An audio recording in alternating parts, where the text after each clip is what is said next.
I almost forgot to tell you this. I meant to tell you this the other day. While I don't have time to go into branding in any detail in this series, I do need to tell you something that I found out the hard way. You want to keep your look uniform across all the online platforms you operate on.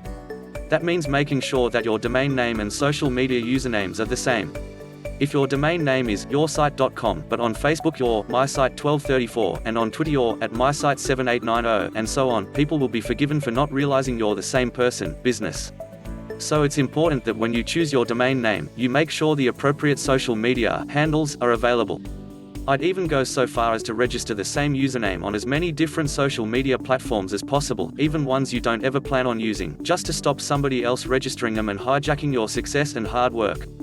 At the very least, you want to register on Facebook, Twitter, Instagram, YouTube, and if you sell physical products, eBay too. Wow. We've covered a lot over the past videos. Let's just recap.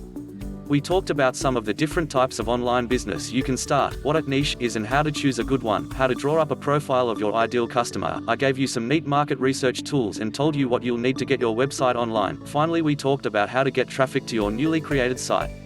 But you know what? Within the confines of this e-course, I've barely been able to scratch the surface of this fascinating subject.